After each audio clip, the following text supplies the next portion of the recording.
Sir, thank you for your time. Cadet Beggs, Cadet Park, and Cadet Howard are going to be presenting Course Project 2 for MA205. So we're going to start out with a quick overview of the situation, followed by parts 1, 2, 3, 4, and then the bonus. Part 1, we're going to talk about projectile design, launcher cost in part 2, and finally the fun part, profit, in part 3, followed by an extra center of mass calculation in the bonus. First and foremost, counter-drone capabilities are going to impact any future conflict.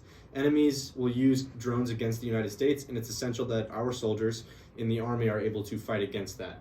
What we plan to do today is determine what projectile is needed to counteract a specific drone that is used by the enemy on us. We're trying to make sure that we're better equipped to fight America's future wars, but we want to do it in a cost-effective and efficient way. So that's why we're going to be talking about design, profit, and doing so is going to make America better off for its future conflicts.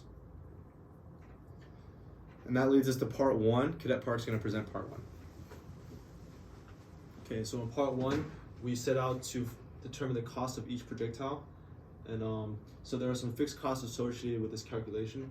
So first off, we have the cost of explosive, which is dependent on the volume of each projectile.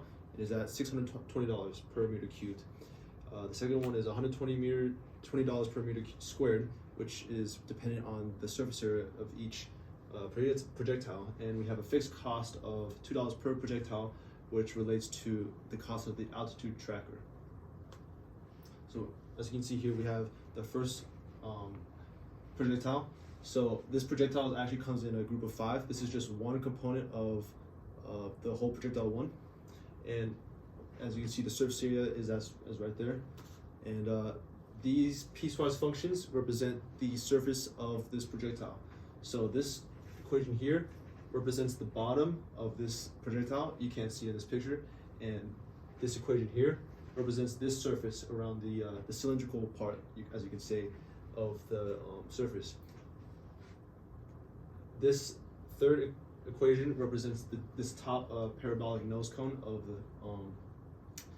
the projectile, and this is the equation we'll be doing our math with. With this equation, we use a double integral in polar coordinates to solve for the volume of this whole entire thing. And once we calculate the volume, we multiplied this by the fixed cost as mentioned before and got a cost which we will mention later on. So this is projectile 2, and it's the shape of an ellipsoid with some parts cut off on the edges. The surface area is right there, and just to go over it, this equation here is represents and models these end parts of the surface, and this equation here represents the rest of the surface. This equation is the one this equation is the one that we used to we integrated with to solve for the volume of the ellipsoid. For this calculation, we use spherical coordinates. We substituted the relevant rho and cosine and sine, phi kind of stuff into the x, y, and z respectively, and we solve for rho, and we set rho equal to 0 to whatever rho is in that equation, and we set theta to 0 to 2 pi and phi from 0 to pi over 2. The reason I say pi over 2 instead of 0 to pi is because for some reason the Mathematica didn't calculate the numbers and it just didn't work well. So just to get around this, we just went from 0 to pi over 2 and we just multiplied the answer times 2 to get the entire volume of this thing. And again, like last time, we multiplied the volume times the fixed costs as mentioned before and added the fixed costs associated with the surface area, and we got a cost for projectile 2, which we'll again mention later. So this is projectile 3. It's a kind of an hourglass shape with a cone on top, and its surface area is right there. And so a little bit about the projectile and these equations describing it.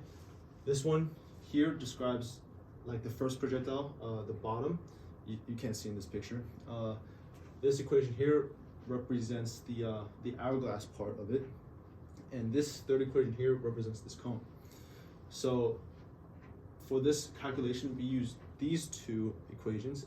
This one was not very relevant, but so these two equations. What was especially difficult about this part is because we had trouble conceptualizing and understanding how we can incorporate how these gaps in the shape. We thought about using regular cylindrical coordinates, but if we use a regular cylindrical coordinate with just this equation, which was our instinct, we would have not accounted for these gaps in volume. So to account for this, we split up this shape into 3 different integrals. One integral would be the inside part of this shape. If you can imagine, as you can see the skinny part, if you imagine like the whole volume of just that skinny part above and below, we calculate the volume of that. Then the second part of the second integral was the ring left behind by that first volume that we calculated. So that ring times going up to the height of this bottom half of the hourglass, and we calculated the volume of that, added that to our original calculation for the first integral, and we did a similar thing. We found that we integrated about the ring left behind by that first integral, and with respect to the surfaces, this upper part of the surface of the shape and the top of the cone, and we added those 3 integrals together to get our total volume. And again, we multiplied these volumes and surface area by the given constant values, costs, and we got a cost for projectile 3, and yeah. So as you can see, projectile 1 we calculated to be $367.78. This is the middle of the pack. It's on par with projectile 3, which is $365.05. So they're comparable in cost, but projectile 2 is actually very expensive compared to the other 2. It's coming in at $813.50. Yeah, so that's about it. And I will be handing off this presentation to Cadet Howard. All right, yeah, thanks, Part. So Part 2 is launcher cost, and this is just a little bit of an overview of Part 2. We're going to be finding the standard deviation with this symbol here, which is what that represents, required by the launcher system. We're going to be verifying the JDF, or joint density function, to make sure that it equals 1. And we're going to be plotting that joint density function in Mathematica, and then going to be finding the cost per launcher of each projectile. Okay, yeah, so this equation on top represents the normal curve with 1 variable, and this equation on bottom is the standard deviation with respect to C1 and C2, and that is how much is invested per launcher. Okay, so to determine the standard deviation with that previous equation on the previous slide, we ended up finding 1.66. Now, the smaller the standard deviation, the better, because that means that our projectile is more accurate. So the smaller the standard deviation, the better. And yep, just like I said, this represents how consistent the launcher is, and smaller means better. Yeah, so for a joint density function, for it to be valid, it must equal 1. And so we did our calculation with z equaling 1.66, plugging that in. That is our value for the standard deviation, and we just used the variable z instead, plugged it into this equation, and integrated with the bounds -100 to 100 for x, and -100 to 100 for y, and that ended up being 1, so therefore it's a valid joint density function. And so this is our joint density function, graphed in Mathematica. This is just what it looks like as I described earlier. A bell curve, kind of a normal curve look, is exactly what it should look like.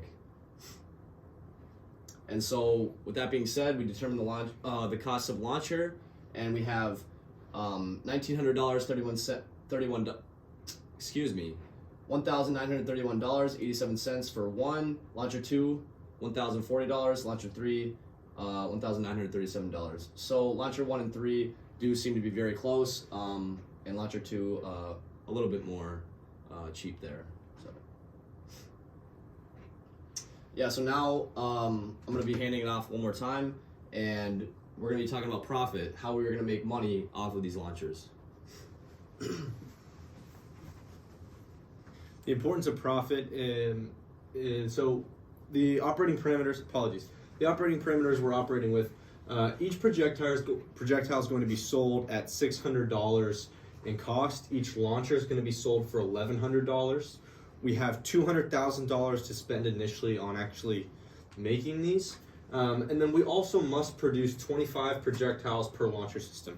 The fourth parameter is actually really important. So with this 25-to-1 ratio ends up making a huge difference when actually determining which is the optimal launcher system.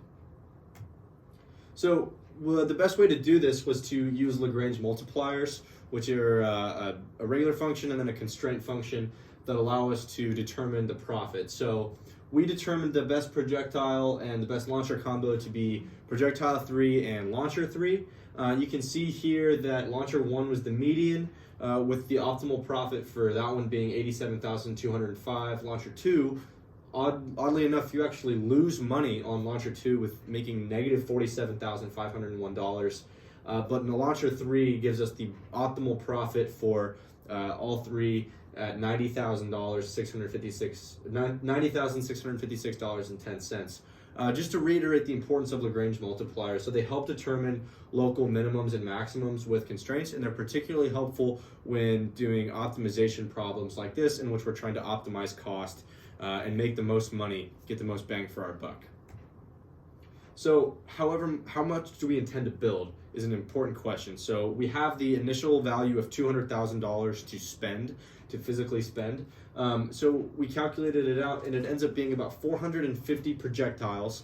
And of course, this is projectile 3. We make 450 projectile 3s, and then we make 18 launcher 3s. And this, I'd like to point out, is indicative of the 25-to-1 ratio that I mentioned at the beginning of this section. So the ratio of 450 to 18 falls within the 25-to-1 ratio by which we're constrained. That really wraps it up for part 3, again highlighting the ratio, the initial conditions, and then obviously that projectile 3 and launcher 3 are the most important. And that's going to bring me to the bonus. Cadet Park's going to go over the bonus.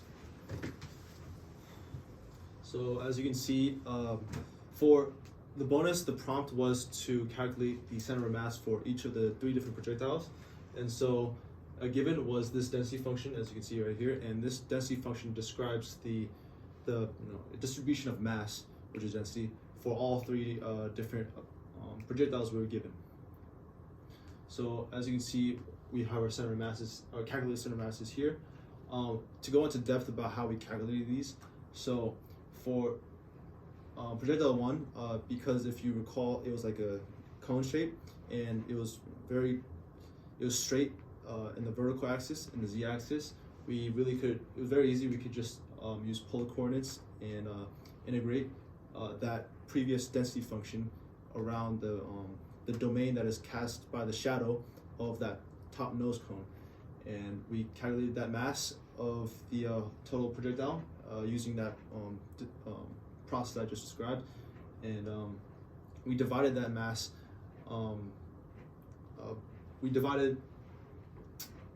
Besides that, to add on to that, we integrated also the same thing, the same density function, but also multiply that by x to get the moment around the y-axis.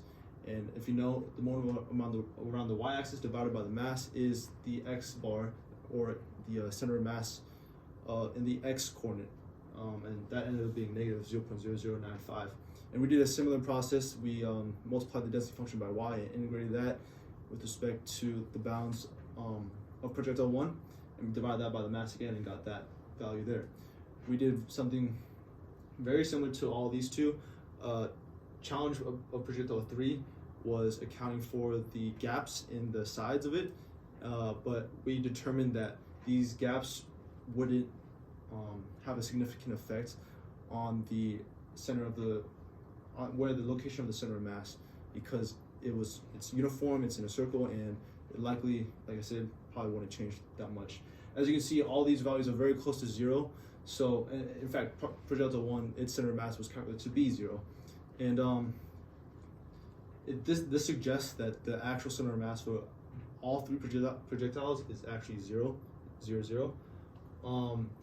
These numbers might be like off due to some like random errors in the code that came out not because of like our mistake of calculations, just like some uncertainty in the values that were inputted and given to us. But yeah, so these are the center masses for all three projectiles, and that's it for the bonus. Sir, thank you very much for your time, patience, and attention. That concludes our